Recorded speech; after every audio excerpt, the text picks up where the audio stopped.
in to the front.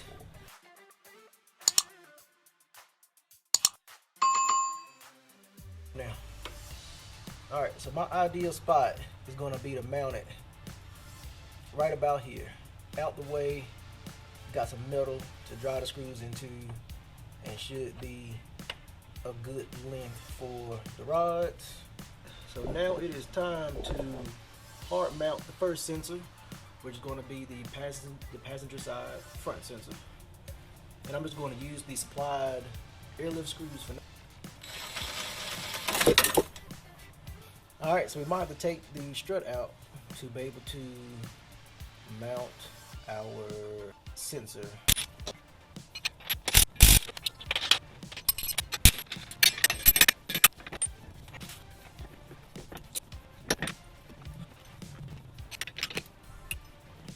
Let's see if we can drill a pilot hole.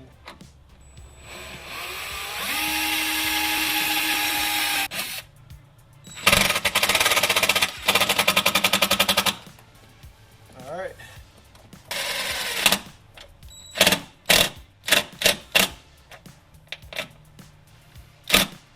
So that is sensor number 1 mounted up.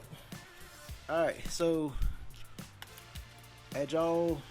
as I probably showed y'all, the first 2 renditions of the height sensor lower mounts did not work in my favor. So the third mount, the third one that should work, I hope it worked, is that I have it on the mid slot on the sensor itself, and then the bottom slot is going to go on the top of the A-arm, which is going to sit, where's my little spot at? It's going to sit right here.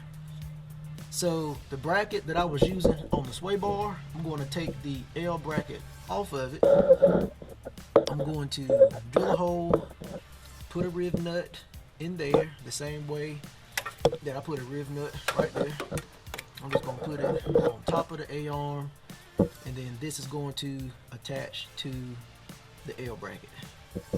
And all the clearances there in the world, it's not going to hit, it shouldn't hit, and it'll be on the A-arm, we should be good to go. So I need to take the ball joint loose,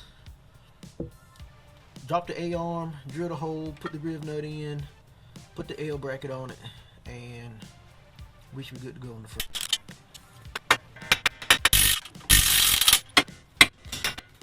A little bit of corrosion. Ball joint is out.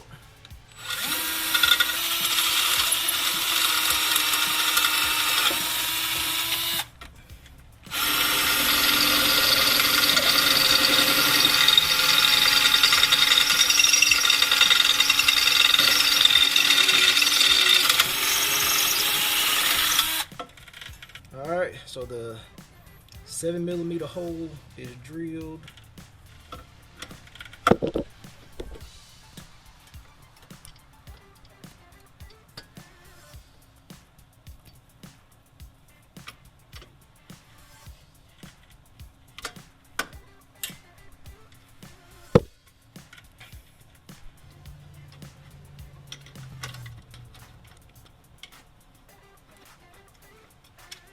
There we go.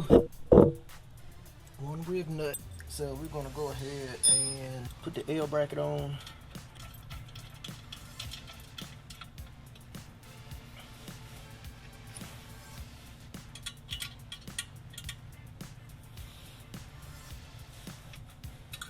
And this should not hit the sway bar. I hope it don't hit the sway bar. We will find out if it hits the sway bar. I'm not gonna put too much pressure on this rib nut because it is aluminum and I don't want it to strip. Alright, so the bracket is in there good. I'm gonna need probably just a little spacer on the back, and then this side should be, you know, good as done.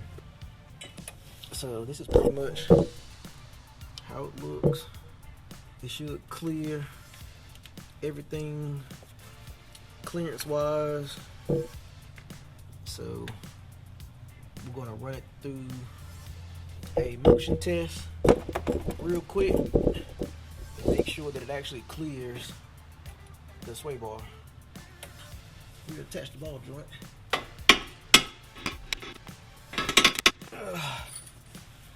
I guess I should have had y'all point it this way, but I don't think y'all so much. But if y'all put it the spot I put it, unless y'all got some sort of magical powers, you're gonna have to take the ball joint loose, or you got some super duper slim style tools.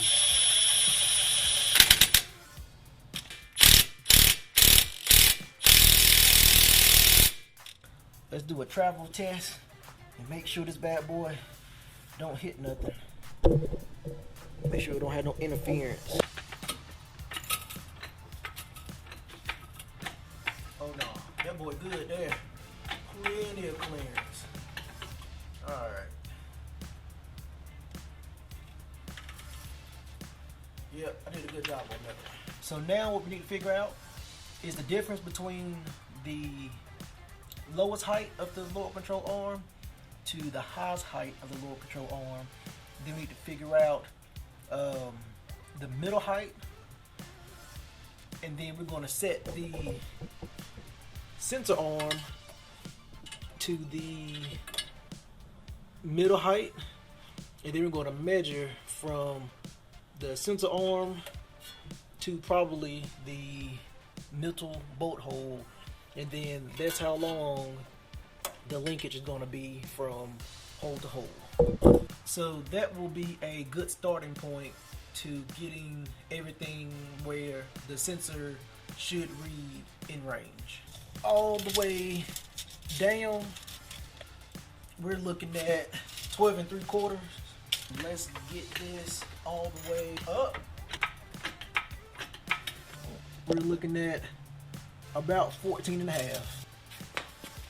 All right, so we're looking at about 13 3/4 as our halfway mark.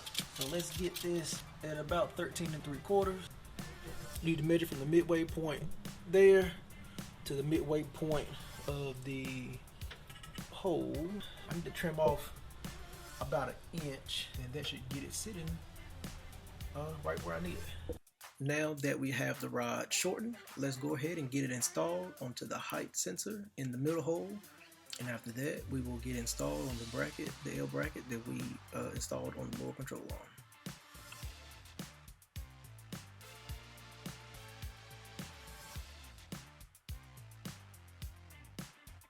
Let's move to the installation of the rod on the L bracket on the lower control arm. We have the bolt, the spacer, and the nut and the washer.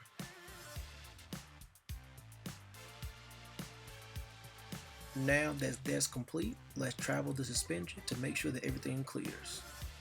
So here we are going to travel the suspension to make sure that everything clears, and also to make sure that there's no binding of the linkage and the height sensor.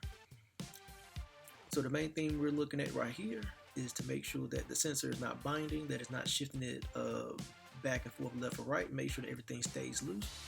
And we're also making sure that the linkage is not hitting the sway bar itself. The V1, the issue that it was mounted to the sway bar, and of course, if either side of the car moves, the sway bar moves, and it was not giving me an accurate reading of the height of the car. The V2, where it was riveted to the back of the lower control arm, when you would travel it, it would actually hit the sway bar.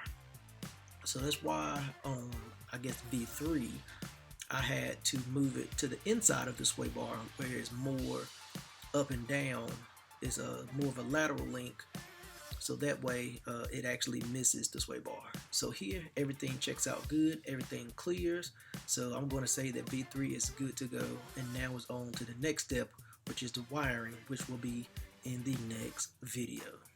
Thank you guys for watching. I will see you on the next one.